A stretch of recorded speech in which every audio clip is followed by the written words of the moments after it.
اب آپ اندازہ کریں لاہور سے گجرا والے اگر کوئی بارات جانی ہو گجرا والا سے لاہور آنی ہو، یہ قریب قریب جو ہے قصور شیخوپورہ وہاں پہ آنے جانی ہو تو جتنے لوگ آتے جاتے ہیں لاکھوں روپے تو کرائے پہ لگ جاتے ہیں، لڑکے والوں کے بھی لگ رہے ہیں، حق مہر دیا جا رہا ہے، پھر وہ وری کے نام پہ یہ بھی لوگوں کی رسم پوری کی جا رہی ہے اور بڑی مہنگی وری تیار کی جا رہی ہے، پیسے ان کے بھی خرچ ہو رہے ہیں، اور پھر لڑکی والے بھی لڑکے والے بھی فضول خرچی کر کر کے لاکھوں روپیہ ضائع کر کے اب شادی ہوئی ہے، لڑکی ایک رات جاتی ہے واپس آتی ہے، اس کے بعد گھر ٹوٹ جاتے ہیں، ایک دن بھی وہ دونوں میاں بیوی اکٹھا رہنے کے لیے تیار نہیں ہوتے۔ یہ صورتحال میں نے اپنی آنکھوں سے دیکھی، اور یہ نہیں ہے کہ کوئی بے دین گھرانے ہیں، کوئی ملحد گھرانے ہیں، کوئی بڑے جو جناب ایسے ہیں جو دین کو نہیں مانتے، ایسے گھرانے بھی دیکھے ہیں جو دیندار ہیں، نمازی ہیں، پرہیزگار ہیں، تو ان کے ساتھ بھی یہی صورتحال ہے۔ تو عبد المنان بھائی بات یہ ہے کہ گھر جو ٹوٹتے ہیں نا، اس کی وجہ سب سے بڑی جو ہے ہمارے ہاں پہلی وجہ جو ہے وہ ہے عدم برداشت۔ ہمارے معاشرے کے اندر ویسی عدم برداشت بڑھتی جا رہی ہے، بات بات میں لڑائیاں اور ایک دوسرے کے مقابلے۔ تو جب یہ عدم برداشت گھر میں آتی ہے نا میاں بیوی کے درمیان، میاں نے کوئی بات کہہ دی، اب بیوی کو برداشت ہی نہیں ہو رہی، وہ آگے سے چپڑ چپڑ چپڑ چپڑ بولی جا رہی، یہ زبان جو چاہتی ہیں نا عورتیں، اس کی وجہ سے گھر ٹوٹتے ہیں۔ عدم برداشت، خامد کی بات برداشت نہیں ہے، ساس کی بات برداشت نہیں ہے، سسر کی بات برداشت نہیں ہے۔ اب دیکھیں یہ ساس سسر کون ہے؟ یہ ویسے ہی آپ کے ماں باپ ہیں نا، جیسے آپ ماں باپ چھوڑ کے آئی ہیں تو یہ بھی آپ کے ماں باپ ہیں، جیسے ان کی عزت ادب و احترام ایسے ان کا بھی عزت ادب و احترام۔ لیکن میں افسوس سے کہنا چاہتا ہوں اصل مسئلہ یہ نہیں کہ ساس سسر کے ساتھ بدتمیزی ہوتی ہے، آج کل کی لڑکیاں ماں باپ کے ساتھ بھی ایسی بدتمیزی کرتی ہیں، یہ گھر سے ہی تربیت ملتی ہے ان کو، پہلے ماؤں کی نافرمانی، ماؤں کے آگے زبان چلانا، ماؤں کے آگے چپڑ چپڑ کرنا، ماں نے کام کہہ دیا نہیں کرنا، اب ماں وہ برداشت کر رہی ہے، ماں وہ اس کو کوئی بات نہیں ٹھیک ہے جی بیٹی ہے سر پہ چڑھا رہی ہے۔ تو اب جب یہ سسرال میں چل جاتی ہے وہی سلوک ساس سسر کے ساتھ کرتی ہے، اب وہ ساس ماں تو نہیں بن سکتی نا، وہ تو اگر یہ ایک سنائے گی وہ آگے 10 سنائے گی، اور پھر کیا ہوگا؟ نتیجہ لڑائی، اور لڑائی کا نتیجہ گھر ٹوٹنا۔ دوسری ایک سب سے بڑی وجہ جو سبب ہے نا گھر ٹوٹنے کا، وہ یہ ہے کہ جو لڑکی اپنے میکے کے ساتھ مسلسل رابطہ رکھتی ہے نا، جو ماں اس کو پٹیاں پڑھاتی ہے اور اس کے پیچھے چلتی ہے نا، وہ کبھی گھر نہیں بسا سکتی۔ زیادہ تر آج ہمارے معاشرے کے اندر مائیں اپنی بیٹیوں کا بیڑا غرق کر رہی ہیں اور ان کے گھر اجاڑ رہی ہیں۔ چھوٹی سی بات ہوتی ہے، فون اٹھاتی ہے، جی مجھے انہوں نے یہ کر دیا، اور ٹھیک ہے پتر تو آ جا کر، کوئی گل نہیں سنبھال لیں گے، اور پھر وہ جاؤ لے کے آؤ ان کو، پھر آ کے اس کے خامد کے ساتھ بدتمیزی کرتے ہیں سسرال والے، ان کے والدین کے ساتھ بدتمیزی کرتے ہیں۔ اب جب دیکھیں نا پہلے کیا ہوتا تھا، پہلے یہ ہوتا تھا کہ جب وہ گھر سے لڑکی کو روانہ کیا جاتا دلہن کو، تو ماں باپ یہ کہتے پتر تو ساڑھے واسطے مار گئی ہیں، تیرا گھر وہی ہے جتنے تو جا رہی ہے، اب تم نے آنا ہے نا ہنسی خوشی 100 بار آؤ، ہم تمہارے ماں باپ ہیں، لیکن اگر ناراض ہو کے آنا ہے نا تو پھر نہ آنا ہمارے گھر، تمہارا جنازہ اس گھر سے نکلنا چاہیے۔ یہ ہمارے بڑے اپنی بیٹیوں کو سکھا کے بھیجتے تھے۔ تو آج کل کیا ہے، اچھا ساسو نو تھلے لا کے رکھنا ہے، نہ مننے گل مینوں دسنا ہے، اور پھر بات بات پہ پھر جب پیچھے سے کلاسیں ملتی ہیں کہ لو جی آپ یہ کرو، اب ان کے ساتھ یہ کرو، اب ان کے ساتھ یہ کرو، وہ مائیں پٹیاں پڑھا کے اپنی بیٹیوں کا بیڑا غرق کرتی ہیں اور اپنی بیٹیوں کے گھر اجاڑ دیتی ہیں، تباہ و برباد کر دیتی ہیں۔ تو سب سے بڑے 2 سبب ہیں، ایک عورتوں کی زبان عدم برداشت اور خامد کے سامنے زبان چلانا، اور دوسرا وہ پیچھے سے پٹیاں پڑھنا۔ جب تک یہ 2 کام ختم نہیں ہوتے نا اس وقت تک گھر نہیں بس سکتا۔ ایک تو سب سے پہلا ضروری کام یہ ہے کہ خامد جب غصے میں ہے، کبھی ناراض ہے، خاموش ہو جاؤ، خامد کو نہ سنی جائے۔ اچھا جب غصہ نہیں ہوگا تو اس وقت اس کو اپنی صفائی بھی دے دے، کوئی بات بیان کرے کر بھی دے۔ دوسرا پیچھے سے پٹیاں پڑھنا بند کرے، اور ماں کو ہر بات کی خبر دینا کہ جی ادھر یہ ہو گیا ہے، جی آج دال پکی ہے، جی آج یہ گوشت پکا ہے، جی آج یہ گوبھی پکی ہے، آج جی سالن ہمارا پورا نہیں ہوا، آج جی اس کو دیہڑی نہیں ملی، اور آج اس نے میرے ساتھ یہ کیا ہے، آج اس نے مجھے یہ کہا ہے، آج اس کی ماں نے یہ مجھے یہ کہا ہے، آج اس کی بہن نے مجھے یہ کہا ہے، اور پھر اس پہ اس کی والدہ جو اس کو پٹیاں پڑھاتی، جب تک یہ ختم نہیں ہوتا نا تو ماؤں کو چاہیے کہ اپنی بیٹیوں کو کہیں کہ پتر ہوتی رہنا ہے، ان کے ساتھ ایسی رہو جیسے وہ تمہارا گھر ہے، اب تم نے خود اس کو ہینڈل کرنا ہے، ہم سے مشورے نہیں لینے، انشاءاللہ گھر باز ہے۔ اس والے سے جو موبائل ہے اس کا بھی کوئی خاص کردار نہیں آ رہا کہ جو رابطہ آپس میں بچیوں کا، والدین روزانہ کی ساری رپورٹ اپنے والدہ کو والد کو دینا اپنے گھر پیچھے جی میکے میں، تو یہ بھی ایک خاص کردار میرے خیال ادا کر رہا ہے کہ جی سبزی وغیرہ پکانا، اور یہ جو آپ نے بات کی ہے یہ حقیقت ہے، یہ معاملات میرے سامنے آئے ہیں ایسے بہت سارے، بلکہ ایک جو ہے نا ہمارے دوست ہیں وفات پا چکے ہیں، اللہ ان کی مغفرت فرمائے، لیکن اس کی شادی ہوئی ہے، نوجوان کی شادی ہونے کے بعد طلاق کی وجہ کیا بنی ہے، اس کی والدہ پیچھے سے اس کو کہہ رہی ہے کہ اس کو گھر میں سارا سامان لا کے دیا جا رہا ہے، سبزی آ رہی ہے، ہر چیز گھر میں مل رہی ہے، والدہ اس کو کہہ رہی تو کیوں نہیں نال سبزی لے آنا، جناب بندے نال باہر جایا گا، آپ کیوں نہیں جاتی ہیں، آپ کیوں؟ بالکل۔ تو یہ موبائل بھی کوئی خاص کردار، موبائل کا کوئی رول پلے ہے؟ جی محترم عبد المنان بھائی، موبائل نے ہی ہماری نئی نسل کا بیڑا غرق کیا ہے۔ میں یہ سمجھتا ہوں کہ موبائل جو ہے نا یہ تو ایک مشین ہے نا، جی جی، اس کا تو ہم نہیں کہہ سکتے کہ غلط ہے صحیح ہے، لیکن اس کی وجہ سے گھر ٹوٹتے ہیں۔ ایک تو آپ تو اس یہاں تک ابھی تک کھڑے ہیں نا کہ ماؤں کے ساتھ رابطے، میں آپ کو افسوس کے ساتھ کہنا چاہتا ہوں، ہو سکتا ہے میرے کچھ دوست ناراض بھی ہوں، ناظرین بھی میری بات سن کے، ماں کے ساتھ رابطے کی وجہ سے جو گھر ٹوٹتے ہیں، اس سے بڑھ کر لڑکیوں کے غیر محرم لڑکوں کے ساتھ موبائل پہ رابطے، یہ بھی گھر تباہ کرتے ہیں۔ اس موبائل نے بیڑا غرق کیا ہے۔ اب فیس بک پہ دوستیاں لگ جاتی ہیں، پھر واٹس ایپ پہ آ جاتے ہیں۔ یہ جو قتل ہوئی ہے ثنا یوسف اسلام آباد کے اندر، ہم نے پیچھے بھی ایک پروگرام کے اندر اس کی بات کی تھی نا، اب وہ باتیں کھل کے سامنے آ گئی ہیں نا کیوں قتل ہوئی ہے۔ آپ دیکھیں نا کہاں پہ رابطہ ہے، وہ سارا اس لڑکے کے ساتھ اس کا رابطہ تھا، سارے میسیجز اس نے دکھا دیے، پوری پلاننگ، وہ لڑکا وہاں پر آیا ہے، ہوٹل کے اندر انہوں نے روم بک کروایا ہوا ہے، اور اب جب وہ آ گیا ہے وہ لینڈ کروزر کرائے پہ لے کے آیا ہے، اور اب وہ اس کے ساتھ نہیں جا رہی ہے اور وہ پسو پیش کر رہی ہے، تو اس کو غصہ آتا ہے تو وہ قتل کر دیتا ہے۔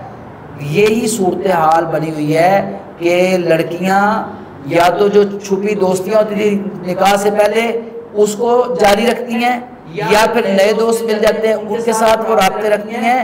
کتنے مجھے ایسے دوستوں نے بتایا ہے کہ ہم نے اپنی بیوی کے وہ میسیجز پکڑے ہیں، کالز پکڑی ہیں جو غیر محرموں کے ساتھ دوستیاں کرتی ہیں اور ان کو کالیں کرتی ہیں۔ اب بتائیں ہم کیا کریں، ہم دیوس بن کر رہیں یا طلاق دیں؟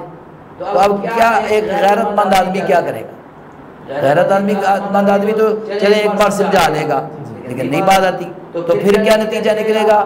دوسری بار آخر کار ٹوٹ جائے گا۔ اور پھر افسوس کی بات یہ ہے، یہ جو گھر توڑنے والے ہوتے ہیں نا پیچھے بیٹھے، جو موبائل پہ رابطے کر رہے ہوتے ہیں، ایس ایم ایس کر رہے ہوتے ہیں، اس کی خوبصورتی کی تعریفیں کر رہے ہوتے ہیں، اس کے ساتھ وہ لمبی لمبی باتیں کر رہے ہوتے ہیں، اور وہ سارا جب طلاق ہو جاتی ہے نا تو وہ پھر اپنانے کے لیے بھی اس کو تیار نہیں ہوتے، وہ کسی اور شکار کے چکر میں نکل جاتے ہیں، جس کی خاطر اس نے اپنی عزت برباد کی، اپنا گھر تباہ برباد کیا۔ اور ایک بات میں یہاں پر اور کہنا چاہتا ہوں، میں ماں باپ کو بھی، سسرالی رشتہ داروں کو، لڑکی کے سسرالیوں کو بھی کہنا چاہتا ہوں، کچھ لوگ نا شک کے اندر بھی بچیوں کا بیڑا غرق کر دیتے ہیں، ان کو تباہ کر دیتے ہیں۔ اب دیکھیں رانگ کالز آ جاتی ہیں، ٹھیک ہے، رانگ نمبر آ گیا، رانگ کال آ گئی، اب وہ بچی نے اٹھا لی، آگے سے کوئی بولا اس نے بند کر دی۔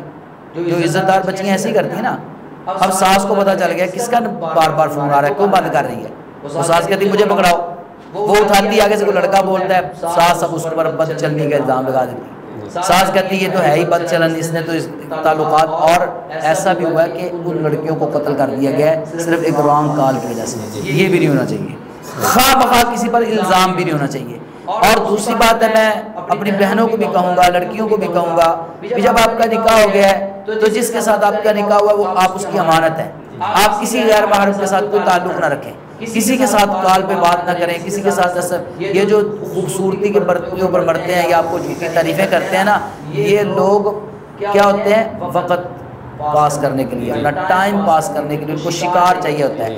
آج آپ شکار ہیں، کل کوئی اور شکار ہوگا۔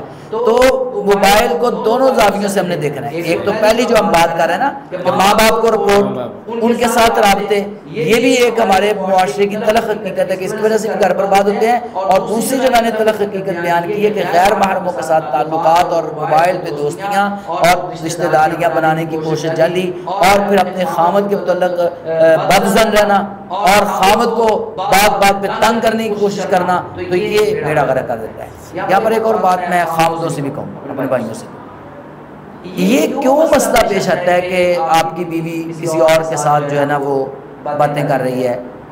حالانکہ جب نکاح ہوتا ہے نا، یہ اللہ تعالیٰ نے رشتہ ایسا رکھا ہے، میں نے اس پہ لکھا بھی تھا کہ اللہ تعالیٰ محبت ڈال دیتے ہیں دل کے اندر میاں بیوی کی، کوئی تعلق نہیں ہوتا، کوئی رشتہ داری نہیں ہوتی، زندگی میں کبھی دیکھا نہیں ہوتا، لیکن جب نکاح ہو جاتا ہے تو اس نکاح کی برکت سے دونوں میاں بیوی کے اندر ایسی محبت پیدا ہو جاتی ہے کہ ایک دوسرے کے اوپر مر مٹنے کے لیے تیار ہو جاتے ہیں۔ اور یہ جائز محبت ہے، حقیقی محبت ہے، کرنی چاہیے۔ خامد کو اپنی بیوی سے کرنی چاہیے، بیوی کو اپنے خامد سے کرنی چاہیے، ایک دوسرے کے لیے بننا سنورنا چاہیے۔ جو ہم غیروں کے لیے سوچتے ہیں، جو بات ہم غیروں کے ساتھ کرنا چاہتے ہیں، وہ اپنے خامد کے ساتھ کریں، اپنی خامد بیوی کے ساتھ کرے، چسکے لینے کے بجائے اصل حقیقی رشتے کو مضبوط کریں۔ لیکن ہوتا کیا ہے، ہمارے ہاں جو ہمارے بھائی ہیں وہ بھی موبائل میں مصروف رہتے ہیں، یا تو وہ بھی دوستیاں لگا لیں گے، کسی اور کے ساتھ باتیں کر رہے ہیں۔ اب کتنی بہنوں نے مجھے بتایا، میرا خامد آتا ہے، اب مجھے پتہ ہے وہ کسی اور لڑکی کے ساتھ باتیں کر رہا ہے، اب میں صبر کر رہی ہوں، 1 دن 2 دن 10 دن، اب پھر کیا ہوتا ہے کہ میں کہتی ہوں اچھا اس کو مزہ چکھاتی ہوں، اس کو مزہ چکھانے کے لیے میں پھر کسی لڑکے کے ساتھ باتیں شروع کر دیتی ہوں،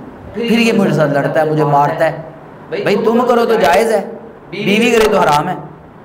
ایسی عورتوں کو میں پوچھتا ہوں کہ اگر تم کرو جائز ہے، تمہارا خامد کرے تو ناجائز ہے؟ بھائی دونوں کے لیے حرام ہے۔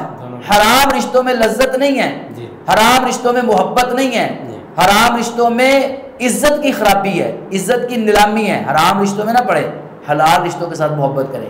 خامد گھر میں آئے تو موبائل سائڈ پہ رکھ دے، اپنی بیوی کو وقت دے، اس کے ساتھ باتیں کرے، اس کے ہاتھ کے پکے کھانے کی تعریف کرے، اور اس کو کوئی تحفہ لا کے دے، اور پھر اپنی بیوی کے ساتھ محبت کرے، اس کے ساتھ بیٹھ کے وقت گزارے، بیوی اپنے خامد کے ساتھ وقت گزارے۔ موبائل کو جب درمیان میں سے نکال کر آمنے سامنے وقت گزاریں گے نا ایک دوسرے کے ساتھ، انشاءاللہ اللہ نے چاہا تو محبت بڑھے گی اور گھر بھی قائم رہیں گے۔ مفتی صاحب یہ بتائیں کہ آپ کے نزدیک ایک سوال ویسے ایک میرے ذہن میں ہے جی کہ موبائل جو ہے یہ کتنا رابطہ آپس میں ہونا چاہیے والدین کے ساتھ؟ ڈیلی بیس پہ رابطہ ہونا اچھی بات ہے یا ہفتے میں ایک مرتبہ؟ اس ویسے تو کوئی اس کی اشارہ نہیں ہے، لیکن ایک ماحول کو سیٹ کرنے کے لیے کتنا کو ہونا چاہیے؟ دیکھیں محترم عبدالمنان بھائی، بات پتہ کیا ہے؟ بات ہے تربیت کی۔ تربیت کی، بالکل ایسا۔ پہلے جیسے میں نے کہا نا، موبائل تو ایک ڈیوائس ہے نا، مشین ہے، جیسے استعمال کرنا ہے، استعمال تو ہم نے کرنا ہے۔ اگر بچیوں کی تربیت اچھی ہے، جی، وہ اپنے سسرالی شکایتیں نہیں لگاتی، ہاں، اور اس پہ کوئی بات نہیں کرتی، اپنا گھر بسا رہی ہے، چاہے ڈیلی اپنی ماں سے بات کرے، والدہ ہے اس کی بات کرے، والد صاحب سے بات کرے، بہن بھائیوں سے بات، کوئی حرج نہیں ہے۔ لیکن اگر وہ اپنے سسرال کے خلاف ان کو شکایتیں لگانے کے لیے اور پھر ان سے ہدایات لے کر وہ ہدایتکار پیچھے بیٹھے ہوں اور آگے یہ ڈرامے رچا رہی ہو اس کام کے لیے نا، تو پھر میں اس کام کے لیے کہتا ہوں کہ پھر عورت کو موبائل دیں ہی نا۔ آپ معذرت کر لیں، میاں کے موبائل سے جب کبھی دل چاہے ہفتے بعد رابطہ کروا کے ماں باپ سے ہیلو ہائے کروا دیں، وگرنہ پھر موبائل رکھیں ہی نا، بہتر یہی ہے۔ جی اچھا مفتی صاحب یہ بتائیں کہ یہ جو طلاق کی شرح ہے آئے روز بڑھتی جا رہی ہے، اس کی وجہ پہلے میں نے بیان کی ہے نا، وہی 2 چیزیں نا، ایک تو عدم برداشت۔ ہاں جی، عدم برداشت کا مطلب میں پتہ کیا لیتا ہوں؟ عورتوں کی زبان، ٹھیک ہے، خاموش نہیں رہ سکتی، تو جب آگے سے چپڑ کریں گی بندہ کیا کرے گا؟ اچھا اس کے اندر یہ جو محرم سفر کے اندر شادی ہے، جی اس حوالے سے بھی کوئی رشتے میں کوئی رکاوٹ پیدا ہوتی ہے، کوئی خلش ہوتی ہے؟ ایک دوست ہے وہ کہہ رہے ہیں کہ میری ساس کہتی ہے کہ تمہارا گھر اس لیے نہیں آباد ہو پا رہا، آپس میں جھگڑا اس لیے رہتا ہے کہ آپ کی شادی جو ہے نا محرم میں ہوئی ہے۔ اچھا اصل میں دیکھیں عبدالمنان بھائی، بات یہ ہے کہ شریعت اسلامیہ نے ہمیں جو کام کرنے کی اجازت دی ہے نا، اس کے اندر ہمارے لیے خیر و برکت ہے، کوئی پریشانی کی بات نہیں ہے۔ صحیح۔ اور جن کاموں سے ہمیں شریعت نے روکا ہے وہ ہمارے لیے نقصان دہ ہیں۔ جی اب ہم دیکھیں گے کہ کیا محرم یا سفر کے مہینے کے اندر شریعت نے ہمیں شادی سے روکا ہے؟ تو بالکل ہمیں شادی سے نہیں روکا۔ قرآن و حدیث کے اندر کوئی ایسی بات موجود نہیں ہے جس میں محرم یا سفر کے اندر شادی سے روکا گیا ہو، اور بلکہ رسول اللہ صلی اللہ علیہ وآلہ وسلم کی شادیاں دیکھیں، اور اما عائشہ رضی اللہ تعالیٰ کے ساتھ بھی، اور باقی بھی صحابہ کرام کی اب اگر تاریخ اٹھا کے دیکھیں گے تو ان مہینوں میں شادیاں ہوتی تھی، سفر میں بھی شادیاں ہوتی تھیں، محرم میں بھی ہوتی تھی۔ اصل میں مسئلہ یہ ہے کہ جب سے یہ ہمارے ملک کے اندر ایک مخصوص فرقہ اس نے جو اپنے عقائد کو پھیلایا نا، جی، اور اتنا عام کر دیا ہے کہ اب ہر گھر کے اندر ان کے عقائد پہنچے ہیں کسی نہ کسی طریقے سے، جی، تو اب انہوں نے خوشی کو جوڑ دیا ہے واقعہ کربلا کے ساتھ، کہ چونکہ محرم الحرام میں سیدنا حسین بن علی رضی اللہ تعالیٰ عنہ کی شہادت ہوئی ہے، اس لیے وہ سمجھتے ہیں کہ یہ غم کا مہینہ ہے، اس میں خوشی نہیں کرنی، ٹھیک ہے۔ اب خوشی نہیں کرنی تو پھر کیا ہے؟ اب وہ کہتے ہیں کہ غم مناؤ، ٹھیک ہے، غم منائیں۔ تو اب شادی وہ کہتے ہیں یہ خوشی ہے، غم کے خلاف ہے، تو اب شادی نہ کریں۔ اب چونکہ لوگوں کو وہ روکنا چاہتے تھے، اپنے جو ان کے مخصوص اعتقادات ہیں وہ لوگوں کے اندر رائج کرنا چاہتے تھے، اور لوگ اس بات کو ماننے کے لیے تیار نہیں تھے، تو انہوں نے پھر ان ایسی باتوں کا سہارا لینا شروع کر دیا، ایسی افواہیں پھیلانا شروع کر دی کہ جو محرم میں شادی کرے گا منحوس ہے، بلکہ یہاں تک ہے محرم میں جو شادی کرے گا وہ مر جائے گا۔ میں نے ایسی بھی افواہیں سنی کہ محرم الحرام میں جو شادی کرے گا وہ مر جائے گا، لڑکی مر جائے گی، یا ان کا کوئی نقصان ہو جائے گا، ان کا گھر ٹوٹ جائے گا، طلاق ہو جائے گی، یعنی ایسی نحوست والی باتیں پھیلائی گئیں سفر کے متعلق۔ حالانکہ رسول اللہ نے واضح فرمایا لا حام ولا سفر، سفر کی کوئی حیثیت نہیں ہے، اس کے اندر بدشگونی لینا اور اس طرح کا معاملہ کرنا اس کی کوئی حیثیت نہیں ہے۔ تو محرم الحرام میں سفر میں شادی بالکل جائز ہے۔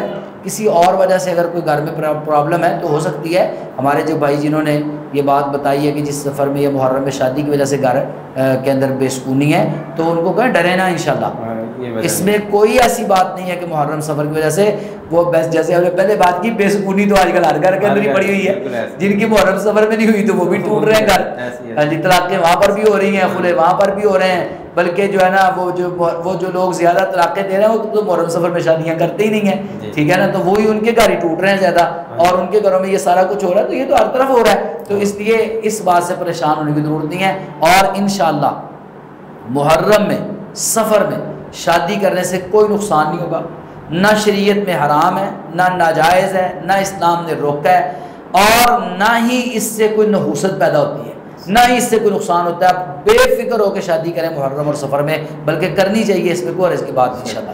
خلا کی کیا شریعت ہے؟ خلا اسلام کے اندر کیا اس کا مقام ہے؟ یہ اس کی اجازت ہے یا؟ دیکھیں محترم المنان میں بات یہ ہے کہ اللہ تعالیٰ نے طلاق کا حق مرد کو دیا ہے، جی، ٹھیک ہے۔ اب یہ ایک فائدہ بھی ہے، اگر عورتوں کو طلاق کا حق دیا ہوتا تو میرا سیدھے روزی کاروبار ہوئی ہے، تو ہم کا پتہ نہیں کب تک کیا کیا ہو جانا تھا۔ اللہ تعالیٰ نے مرد کو دیا ہے، مرد صبر والا ہوتا ہے، ضبط کرتا ہے، لیکن کئی بار ایسے ہوتا ہے کہ مرد نہ گھر بسا رہا ہوتا ہے اور نہ ہی طلاق دے رہا ہوتا ہے، جی، ٹھیک ہے۔ تو اب عورت پھر کیا کرے بیچاری؟ وہ بہت تنگ ہے، پریشان ہے، نہیں رہ سکتی، ٹھیک ہے، اور ایسا ہوتا ہے، ہم نے بھی دیکھا ہے، رسول اللہ صلی اللہ علیہ وسلم کے دور میں بھی ایسا ہوتا تھا۔ تو ایسی حالت میں اسلام نے عورت کو یہ اختیار دیا ہے کہ پھر وہ خلع کا دعویٰ دائر کر دے۔ جب رسول اللہ صلی اللہ علیہ وسلم موجود تھے، آپ ہی قاضی تھے، آپ ہی منصف تھے، آپ ہی عادل تھے، آپ ہی فیصلے کرتے تھے، ٹھیک ہے، آپ ہی وہاں پر آپ کے پاس آتے تھے عورتیں، اللہ کے رسول صلی اللہ علیہ وسلم نے عورتوں کو خلا بھی دی ہے، ٹھیک ہے، مشہور واقعہ ہے، باغ واپس کر کے ان کو کہا بھی آپ خلا لے لیں، یعنی ان کو نکاح فسخ فرما دیا ہے۔ تو اس کا مطلب یہ ہے کہ شریعت کے اندر خلا جائز ہے، اور آج کل اس کی جگہ پر عدالتیں، عدالتوں کے دروازے کھٹکھٹائے جا سکتے ہیں۔ اگر کوئی عورت واقعتاً ایسی صورتحال میں پھنس گئی ہے کہ وہ نہ گھر بسا رہا ہے، اس کا خامد نہ طلاق دے رہا ہے، اور یہ مجبور ہے، تو یہ عدالت میں جائے، جا کے خلا کا دعویٰ دائر کرے۔ اب عدالت کا جو جج ہے، اب اس کی ذمہ داری ہے، اب ہوتا ہے کہ یہاں پر اس قانون کا بھی غلط استعمال ہوتا ہے۔ اب وہ جو ہوتے ہیں سمن پہنچانے والے اور وکیل، یہ سارے مل ملا کے نا باروں بار خامد کو پتہ ہی کوئی نہیں ہوتا، اور باروں بار عدالتیں جناب خلا دے دیتی۔ نہیں، دونوں میاں بیوی کو بلائیں، ان دونوں کی بات سنیں، ان کی بات سن کے کوشش کریں ان کے اندر پیچ اپ کروانے کی۔ بہت سارے سمجھدار جج ایسا کرتے ہیں، میں نے ایک ویڈیو بھی دیکھی ایک جج کی، اس نے بچی کو اور بچے کو بھیج دیا کہ جاؤ مہینہ کٹھے رہو پھر آنا میرے پاس، تو یہ بہت اچھا طریقہ ہے۔ تو اگر جج دیکھتا ہے کہ واقعی یہ خلا ہونا چاہیے اور پھر وہ خلا کی ڈگری جاری کر دیتا ہے تو اس سے نکاح فسخ ہو جاتا ہے. اب یہاں پر دو مسئلے یاد رکھنے ہیں.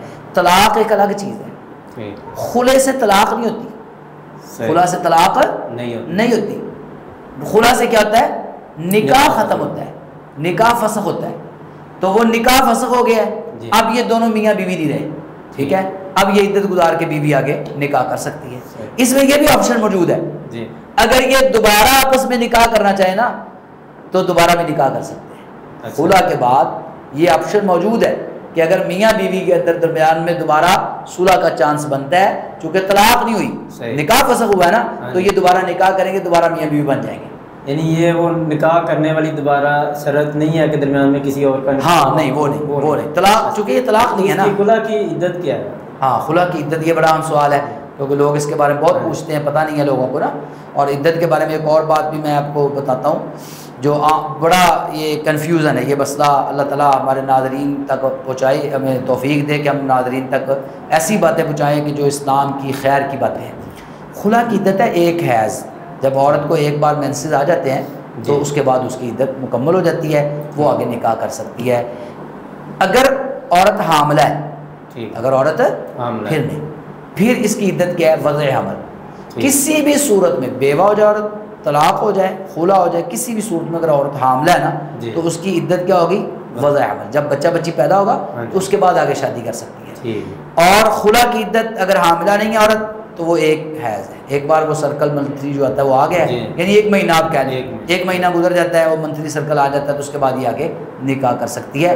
ہاں پہلے خامد کے ساتھ اگر نکاح کرنا ہے دوبارہ تو پھر اس کی بھی ضرورت نہیں ہے, پھر اس کی بھی ضرورت ہے نہیں. کل خلا ہوا ہے نا تو درمیان میں رشتہ دار پڑ گئے اور پھر یہ صلح کروا دیتے ہیں, تو کہتے ہیں صلح کرو بھائی, تو 2 دن بعد وہ دونوں آپس میں نکاح کر لیتے ہیں, ٹھیک ہے کوئی رسم بات نہیں. لیکن جب اس نے اپنے پہلے خامد کے علاوہ کسی اور خامد کے ساتھ نکاح کرنا ہے تو اس کے لیے پھر ایک بار منتھلی سرکل کا آنا لازمی ہے, وہ خود عدت ہے. طلاق جو ہے ہاں اس میں ایک میں وہ جو عدت کے بارے میں بات بتانے لگا تھا, ایک بڑی اہم بات ہے. آج کل چونکہ نا عورتوں کی تعداد بڑھتی جا رہی ہے جو ورکنگ ویمن ہے, یعنی مختلف جابز کرتی ہیں, اسکولز میں پڑھاتی ہیں, کالجز میں پڑھاتی ہیں, یونیورسٹیز میں, ہاسپٹلز میں, اور بہت جگہوں پر جابز کر رہی ہیں, ورکنگ وومن بڑھتی جا رہی ہیں نا. تو اب یہاں پر ایک مسئلہ بڑا اہم پیدا ہوتا ہے کہ طلاق ہو گئی کسی عورت کو, اب وہ کہتی عدت ہے میری, یا خلا لے لیا وہ کہتی عدت. اب ان کو چھٹی نہیں دے رہے ہوتے ادھر سے ادارے والے, اب تمہیں 3 مہینے چھٹیاں دیں, 1 مہینے چھٹیاں دیں. اب وہ پریشان ہوتی جی ہم عدت کیسے گزاریں, ہم نے تو گھر سے باہر نہیں نکلنا. تو عدت بیوہ کی جو ہوتی ہے نا یہ اور ہے, یہ جو گھر سے باہر نہ نکلنے کی پابندی ہے نا یہ کس کے لیے ہے؟ بیوہ کے لیے. کیونکہ بیوہ کی عدت جو ہے نا یہ کس لیے ہے؟ یہ بیوہ کی عدت اس لیے ہے کہ سوگ کے لیے, یہ عدت برائے سوگ, اس کا خامد فوت ہوا ہے, اس کے لیے وہ سوگ میں ہے, 4 ماہ 10 دن اس نے سوگ کرنا ہے, اس لیے وہ گھر سے باہر نہیں نکل سکتی, زیب و زینت نہیں اختیار کر سکتی, اچھے کپڑے نہیں پہن سکتی, سرخی پاؤڈر نہیں لگا سکتی, یہ بیوہ کے لیے. ہاں طلاق یافتہ جو عورت ہے اس پر یہ پابندی نہیں ہے عدت کے اندر, اس کی عدت ہے برائے استبراء رحم. وہ اس عدت کے دوران گھر سے باہر بھی جا سکتی ہے, جاب بھی کر سکتی ہے, اور صرف شادی نہیں کر سکتی, صرف نکاح نہیں کر سکتی. ایسے خلا یافتہ جو عورت ہے مختلعہ, وہ بھی نکاح نہیں کر سکتی آگے, ہاں جاب کر سکتی ہے, اسکول جا سکتی ہے کسی اور کام کے لیے جو ضروری جو بھی شریعت کی حدود کے اندر رہتی ہے, نہیں میں نے باہر نکلی پھرے, شرعی حدود کے اندر رہتے ہوئے جو اس کی مجبوری ہے وہ اس کے اندر وہ جا سکتی ہے, اس میں کوئی حرج کی بات نہیں ہے. اچھا میں پوچھ رہا تھا کہ طلاق جو ہے یہ اکٹھی 3 طلاقیں دینا ایک موقع پر, یہ جائز ہے یا یہ کیا اس سے طلاق ہو جاتی ہے؟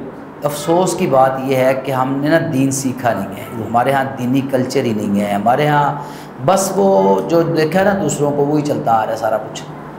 شریعت اسلامیہ کے اندر ایک مجلس میں 3 اکٹھی طلاقیں دینا جائز نہیں ہے. شریعت اسلامیہ کے اندر اکٹھی 3 طلاقیں دینا جائز نہیں ہے. ہندوستان وہاں پر قانون بن گیا, باقاعدہ عدالت کے اندر یہ کیس چلے ہیں اور قانون بن گیا کہ اکٹھی طلاق نہیں دے. پاکستان کے اندر بھی یہ قانون ہے. پاکستان کا قانون کیا ہے پتہ ہے؟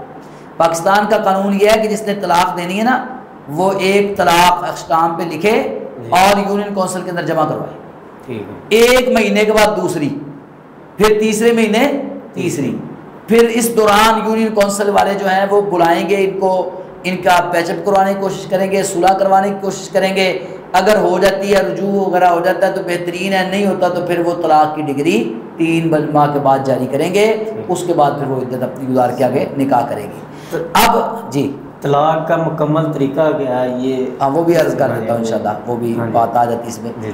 تو جو بات میں کر رہا ہوں نا کہ اب ہمارے یہاں کیا ہوتا ہے، نہ تو پاکستان کے قانون کو فالو کر رہے ہیں، سارا پروسیس چھوڑ دیا ہم نے، نہ اسلام کے قانون کو فالو کر رہے ہیں۔ اب اللہ تعالیٰ کہتے ہیں طلاق مرتان، طلاق 2 ہے۔ یہاں پر کیا مطلب ہے؟ یہ مرتان کا مطلب ہے مرتن، ایک بار کرے 2 طلاقیں۔ سنت طریقہ طلاق جو رسول اللہ صلی اللہ علیہ وسلم نے بتایا نا وہ کیا ہے؟ سیدنا عبداللہ بن عمر رضی اللہ عنہ کو رسول اللہ صلی اللہ علیہ وسلم نے طریقہ بتایا ہے کہ جب طلاق دینی ہو تو بیوی حیض سے فارغ ہو جائے، طہر کی حالت میں بغیر ہم بستری کیے اس کو پہلی طلاق دے۔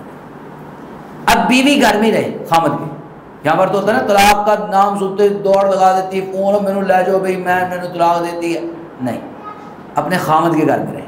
کیوں رہے؟ خامد اس کے نان و نفقے کا بھی ذمہ دار ہے، خامد اس کو رہائش دینے کا بھی ذمہ دار ہے، اور خامد کے گھر میں رہے تاکہ رجوع کا چانس بن سکے۔ اگر آج غصہ آیا ہے تو کل اس کی کوئی اچھی عادت دیکھ کر انسان کا غصہ ٹھنڈا ہو جاتا ہے، رجوع ہو جاتا ہے۔ اگر نہیں ہو سکا یا رجوع کر بھی لیا ہے تو نہیں بھی کر سکے، دوسری طلاق دینی ہے، تو پھر اگلے مہینے جب حیض آئے گا تو پھر وہ جب غسل کر کے پاک ہو جائے گی طہر کی حالت میں بغیر ہم بستری کیے دوسری طلاق۔ پھر ایسے ہی تیسرے مہینے حیض سے فارغ ہونے کے بعد بغیر ہم بستری کیے طہر کی حالت میں تیسری طلاق۔ اب جب تیسری طلاق ہو گئی نا، اب یہ دونوں ایک دوسرے کے اوپر حرام ہو گئے۔ اب بیوی اپنے والدین کے گھر میں، بھائیوں کے گھر میں، یا کہیں بھی شفٹ جہاں پر وہ مناسب سمجھتی چلی جائے، اب خامد کے گھر میں نہیں وہ رہ سکتی، نہ اس کے وہ اوپر حقوق ہیں، نہ ہی ذمہ داری ہے، نہ ہی وہ خامد اس کے لیے اب محرم رہے، اب اس کے لیے ایسے ہی جیسے غیر محرم، حرام ہو گیا رشتہ۔ تو یہ طریقہ ہے سنت طریقہ۔ ہمارے یہاں کیا ہوتا ہے، ہمارے یہاں غصہ ہے طلاق طلاق طلاق، وہ جس طرح فائر نہیں مار دی ایسے طلاق طلاق طلاق، چل جا میں تو 3 طلاق دیتی ہوں، وہ تو 100 بھی کہہ دیتے 100 طلاق دیتی ہے، اتنا غصہ آ جاتا ہے۔ تو یہ حرام ہے، جائز نہیں ہے۔ نبی صلی اللہ علیہ وسلم کو پتہ چلا کہ ایک صحابی نے اپنی بیوی کو اکٹھی 3 طلاقیں دی، اب غصے میں آ گئے، اب چہرے کا رنگ بدل گیا، آپ کھڑے ہوئے، فرمایا یلعب بکتاب اللہ وانا فیکم، میں تمہارے درمیان موجود اور میری موجودگی میں اللہ کی کتاب کے ساتھ کھیلا جا رہا ہے، مذاق اڑایا جا رہا ہے اللہ کی کتاب کا۔ جب اللہ کہہ رہا ہے طلاق مرتان، طلاق 2 بار ہے، 1 بار 2 پھر دوسری بار 2، فامساک بمعروف، دوسری طلاق کے بعد یا تو پھر اس کو معروف طریقے سے روک کے رکھو، او تسریح باحسان، یا احسان کر کے اس کو تیسری طلاق دے کر چھوڑ۔ تو یہ 3 طلاقیں اکٹھی دینے پر رسول اللہ صلی اللہ علیہ وسلم غصے ہوئے ہیں، ناراض ہوئے ہیں۔ آپ نے اس کو کتاب اللہ کا مذاق کہا ہے، کتاب اللہ کے ساتھ کھیلنا قرار دیا ہے، تو اسے کیا مطلب ہوا کہ یہ جائز نہیں؟ تو یہ 3 طلاقیں اکٹھی نہیں دی۔ اگر مخصوص ایام چل رہے ہیں عورت کے تو ان دنوں میں اگر کوئی طلاق دے دیتا ہے تو جیسے غصے میں کہہ دیتے ہیں تو طلاق ہو جائے گی۔ ایک طلاق میں بات یہ ہے کہ جب بھی کوئی شخص، جیسے پہلے ہم نے بات کی نا سنت طریقہ طلاق، اب سنت طریقے سے ہٹ کر طلاق کی طریقے کے لحاظ سے 2 قسمیں، سنی اور بدعی۔ جو بدعی طریقہ ہے اس پر بھی اگر کوئی طلاق دیتا ہے تو وہ ہو جائے گی۔ مثال کے طور پر اگر کوئی شخص مینسز ہیں بیوی کو، اس دوران طلاق دے دیتا ہے تو وہ طلاق ہو جائے گی۔ بیوی حاملہ ہے، خامد طلاق دے دیتا ہے، طلاق ہو جائے گی۔ ہمارے معاشرے کے اندر یہ کہا جاتا ہے کہ حاملہ عورتوں تو طلاق نہیں ہوتی، بالکل جھوٹ ہے۔ حاملہ عورت کو بھی طلاق ہو جاتی ہے، خامد نے طلاق دے دی طلاق ہو گئی۔ ہاں حاملہ کی عدت وضع پر ہے، عدت اور ہے، ٹھیک ہے نا، طلاق دینے میں کوئی فرق نہیں ہے۔ یہاں پر ایک اور بات میں گزارش کر دوں وضاحت کے لیے، طلاق کی الفاظ کے لحاظ سے بھی 2 قسمیں ہیں، الفاظ کے لحاظ سے بھی 2 قسم۔ ایک ہے طلاق صریح، طلاق کا لفظ بولنا، جا میں نے تجھے طلاق دی، میری طرف سے تجھے طلاق، یہ جو صریح لفظ ہے نا، صریح، جب انسان نے اپنی بیوی کو کہہ دیا نا تو پھر طلاق ہو گئی۔ بیوی جس مردی حالت میں ہو، خامد جس مردی حالت میں ہو، غصے میں ہو، چاہے وہ مذاق میں کہہ رہا ہو، رسول اللہ صلی اللہ علیہ وسلم ثلاث جد جد وحزل ہزل، تین چیزیں ایسی ہیں وہ مذاق میں بھی کرو گے تب بھی ہو جائیں گی، سنجیدگی اور نیت اور ارادے سے کرو گے تب بھی ہو جائیں گی۔ النکاح والطلاق والرجاع، اس میں ایک طلاق ہے تو طلاق واقع ہو جائے گی۔ دوسرا ہے کنائی، ایسے الفاظ جو طلاق کے صریح تو نہیں ہیں لیکن کنائے کے طور پر بولے جا رہے ہیں، جا میرے گھروں چل جا، ہے نا، اپنے گھر چل جاؤ، بس میں نے تمہیں نہیں رکھنا، آج کے بعد میں نے تم سے بولنا نہیں ہے، تو مجھ پہ حرام ہو گئی ہے۔ اس طرح کے جو الفاظ ہیں ان کو کہتے ہیں کنائی۔ تو یہ جو کنائے کے الفاظ ہیں، اگر کوئی شخص یہ لفظ بولتا ہے تو بولنے والے کی نیت پوچھی جائے گی۔ اگر اس نے طلاق کی نیت سے اپنی بیوی کو کہنا جا اپنے گھر چلی جا تو وہ طلاق ہو جائے گی۔ رسول اللہ صلی اللہ علیہ وسلم کی ایک بیوی تھی، تو جب شادی ہوئی تو آپ گئے تو دیکھا اس کے جو ہے نا جسم پر نشان تھے پھل بیری وغیرہ کے، کوئی برس وغیرہ کے، تو رسول اللہ نے جب دیکھا تو آپ نے فرمایا بھی البسی ثیابہ کی، اپنے کپڑے پہنو، اور والحقی بیاہلی کی، اور اپنے گھر والوں میں ساتھ ملو جا کے، یعنی اپنے گھر چلی جاؤ۔ یہی لفظ بولے تھے رسول اللہ صلی اللہ علیہ وسلم، اور طلاق ہو گئی تھی۔ تو مطلب کیا ہوا کہ اگر کنائی لفظ جو بولے ہیں نا، کنائے کے طور پر، یہ اگر طلاق کی نیت سے بولے ہیں نا تو پھر طلاق ہے، اور اگر طلاق کی نیت سے نہیں ہے، ویسے ہی کہہ دیا اچھا جا گھر سے چل جا، جا میں نہ بلائیں، جاؤ میرے گھر سے نکل جاؤ، طلاق کی نیت نہیں تھی، پھر طلاق نہیں ہوگی، ٹھیک ہے نا۔ لیکن لفظ صریح طلاق وہ نیت کے ساتھ کہا جائے یا بغیر نیت کے کہا جائے، دونوں صورتوں میں طلاق واقع ہو جائے گی۔ طلاق کی عدت کیا ہے؟ ہاں، طلاق کی عدت جو ہے وہ حاملہ اگر ہوگی تو پھر تو وہی ہے وضع عمل، اگر حاملہ نہیں ہے تو قرآن نے کیا کہا ہے کہ ثلاثۃ قروء، 3 قروء۔ اب یہ جو 3 قروء ہے نا، قروء، اس کے بارے میں مفسرین کا اختلاف ہے، ٹھیک ہے۔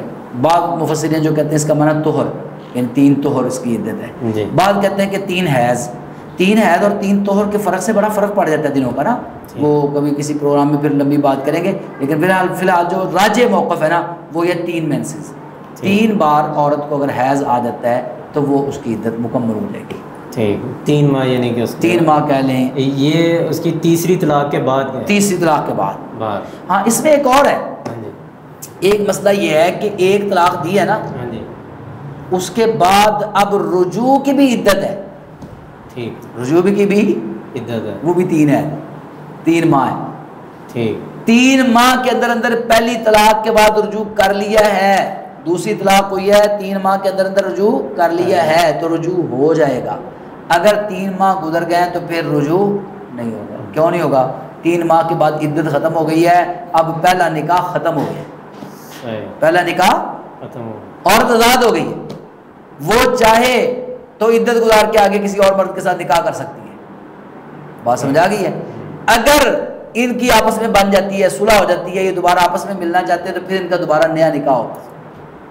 ایک مجلس میں نہیں کہا 3 بار طلاق، ہاں، کچھ دن ٹھہر کے ہفتہ 10 دن بعد دوسری مرتبہ کہہ دیا طلاق، تیسری مرتبہ پھر ایسے ہفتہ 10 دن بعد، یعنی کہ 1 مہینے کا فرق نہیں ڈالا، تو کیا طلاق؟ اس پہ بھائی ہوئے اختلاف ہے بہت زیادہ۔ ہمارے شیخ ہیں، ان کے نزدیک ان کا موقف یہ ہے کہ ایک طلاق کے بعد جب تک خامد الرجوع نہ کر لے اپنی بیوی سے، جی، اس وقت تک دوسری طلاق نہیں ہوتی، لیکن یہ موقف درست نہیں ہے، قرآن و سنت کے مطابق نہیں ہے۔ دیکھیں، ایک مجلس کی جو 3 طلاقیں ہیں نا وہ 1 ہوگی، کتنی ہوگی؟ 1۔ پہلے ہم نے بات کی تھی کہ ایک مجلس میں 3 طلاقیں دینا جائز ہے، تو میں نے بتایا تھا یہ ناجائز ہے، لیکن اگر کوئی شخص 3 طلاقیں کہہ دیتا ہے ایک مجلس کے اندر تو 1 طلاق ہو جائے گی۔ کچھ فقہاء کا یہ اختلاف ہے، وہ کہتے ہیں 3 ہو گئی تو 3 ہو گئی، 3 کہہ دی تو 3 ہو گئی۔ اس پر وہ ہم پر اعتراض بھی کرتے ہیں کہ تم دیکھو جی حرام جو ہے رشتہ اس میں تم کر رہے ہو، 1 طلاق کا فتویٰ دے کے تم حرام میاں بیوی کو آپس میں ملا رہے ہو۔ ہمارے اوپر یہ ایک بڑا یوٹیوب کا مفتی مشہور ہے، اس نے بھی اہل الحدیث علماء پر یہ طنز بھی کیا ہے کہ تم 3 طلاقوں کے بعد حرام بیوی کو بھی تم جناب نہ یہ حلال کر دیتے ہو اس کے لیے۔ اچھا آپ مجھے بتائیں، انصاف کی بات، یہ میرا جواب اللہ کرے اس تک پہنچ جائے۔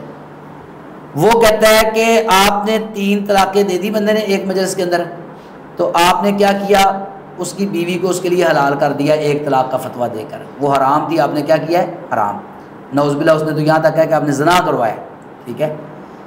مجھے یہ بتائیں کہ اب وہی مفتی صاحب آپ اس کے پاس چلے جائیں, ان کو کہے جی میرے نے اپنی بیوی کو 3 طلاقیں دے دی ہیں, یا کیس لے جائیں جی ہم نے اپنی بیوی کو 3 طلاقیں دے دی, اس کا کیا کریں؟ وہ کہتے ہیں 3 طلاقیں ہو گئی. اب 3 طلاقیں ہو گئی تو اب کیا کریں؟ کوئی راستہ نکالیں, ہم دوبارہ آپس میں مل جائیں. تو راستہ کیا نکالا جاتا ہے؟ حلالہ کروا لیں. اب حلالہ کیا ہے؟ ایک رات کے لیے عارضی نکاح, ایک رات کے لیے عارضی نکاح. ہم کیا کرتے ہیں؟ ہم سنت کے مطابق, اللہ کے نبی صلی اللہ علیہ وسلم کے طریقے کے مطابق, رسول صحیح مسلم کی حدیث ہے رسول اللہ علیہ وسلم کے دور میں 3 طلاقوں کو 1 طلاق سمجھا جاتا تھا. مسند احمد کے اندر ہے, صحیح سند کے ساتھ ہے, دیگر کتب حدیث کے اندر بھی ہے. رکانہ بن عبد یزید رضی اللہ تعالی نے اپنی بیوی کو 3 طلاقیں اکٹھی دے دی. 3 طلاقیں اکٹھی, واقعہ موجود ہے نبی صلی اللہ علیہ وسلم کے دور کا. 3 طلاقیں اکٹھی دے دی تو نبی صلی اللہ علیہ وسلم نے فرمایا کہ اپنی بیوی سے رجوع کر لو. اس نے کہا طلقتها ثلاثا, حضور میں نے بیوی کو 3 طلاقیں دی ہیں. آپ نے کہا راجعها, قد علمت راجعها, مجھے پتہ ہے تم نے 3 طلاقیں دی ہیں, اپنی بیوی سے رجوع کر لو. رسول اللہ صلی اللہ علیہ وسلم نے رجوع کروایا, ٹھیک ہے, 3 طلاقیں دی ہیں رکانہ رضی اللہ تعالی نے, اس کے باوجود اللہ کے رسول صلی اللہ علیہ وسلم نے رجوع کروایا. اب وہ مفتی صاحب یہ کہیں گے کہ اللہ کے رسول نے نعوذ باللہ زنا کروایا. اب وہی مفتی صاحب یہاں پر تو نہیں مانتے رسول اللہ صلی اللہ علیہ وسلم کی بات کو, نہیں مانتے, اپنے امام کے فتوے کو مانتے ہیں کہ 3 کو 3 سمجھ کر جدائی کروا دیتے ہیں. اور وہی مفتی صاحب فتویٰ دے رہے ہوتے ہیں اب حلالہ کروا لو, 1 رات کے لیے کسی اور کے پاس بھیجو, اور پھر جب وہ اس کے ساتھ وطی کر لے, ہم بستری کر لے, صبح اٹھ کے وہ طلاق دے, اب پہلے خامد کے لیے اب حلال ہو گئی ہے. اب مجھے بتائیں, ہم تو اس کے اصل خامد کے ساتھ بھیج رہے ہیں سنت کے مطابق, یہ ان کو غلط نظر آتا ہے, یہ زنا نظر آتا ہے. اور یہ حلالہ جس کے بارے میں رسول اللہ نے کہ لعن اللہ المحلل والمحلل له, اللہ تعالیٰ کی لعنت حلالہ کرنے والے پر اور جس کے لیے حلالہ کیا جا رہا ہے, تو یہ اس کو جائز نظر آ رہا ہے, یہ زنا نظر نہیں آ رہا, یہ بدکاری اور بے غیرتی نظر نہیں آ رہی. اب دیکھیں غیرت کا تقاضا, اگر وہ بیوی کسی اور کے پاس ہی 1 رات کے لیے جانی ہے تو پھر میں اس پہ تھوکوں گا, پھر وہ رہے اس کے پاس ہی, پھر اس کی مجھے کیا ضرورت ہے؟ انسان کی غیرت ہے. ہاں, غیرت مند انسان کیسے برداشت کرے گا کہ وہ جناب وہ اس کو دوبارہ لے کے آئے, ٹھیک ہے پھر جائے وہاں پر ہی. تو مسئلہ دیکھیں, ہمیں الزام دیتے ہیں اور خود حال دیکھیں. ہم تو خامد کے ساتھ بھیج رہے ہیں, یہ کسی اور کو خامد بنا کے اس کے ساتھ بھیج کے پھر دوبارہ 2 کے ساتھ بھیج رہے ہیں باری باری. تو ہم تو اللہ کے فضل و کرم سے سنت کے مطابق بات کرتے ہیں کہ اگر کوئی شخص اپنی بیوی کو 3 طلاقیں اکٹھی دے دیتا ہے تو وہ 1 طلاق ہے. اب مجلس تبدیل ہو گئی, مجلس تبدیل, ہفتہ گزر گیا ہے, ہفتے کے بعد 10 دن کے بعد دوبارہ دوسری طلاق دے دیتا ہے. اب یہاں پر علماء کا اختلاف ہے. بعض علماء کا تو خیال یہ ہے کہ یہ طلاق نہیں ہوتی, کیونکہ ابھی تک یہ عدت کے اندر ہے.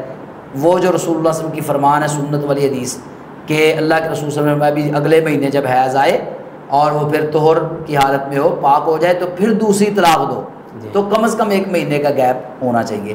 اس میں فائدہ یہ ہے نا کہ سوچنے سمجھنے کا موقع بھی مل جاتا ہے, ٹھیک ہے. تو اس لیے جب بھی دوسری طلاق دیں تو کم از کم, بلکہ میرا مشورہ پتہ کیا ہے, میں تو مشورہ یہ دیتا ہوں جس نے طلاق دینی ہے وہ صرف 1 طلاق دے. کتنی طلاقیں دے؟ 1. چونکہ ہمارے ہاں یہاں پر پھر قانونی تقاضے بھی پورے کرنے ہوتے ہیں, اس لیے پھر مہینے کے بعد وہ نوٹس بھیجنے پڑتے ہیں, اس کے بعد پھر یونین کونسل طلاق نامہ دیتی ہے. تو بہرحال اگر آپ غصے میں طلاق دیتے ہیں یا ویسے دیتے ہیں تو 1 طلاق دے کر چھوڑ دیں. اب 1 طلاق دی ہے نا, چھوڑ دیں.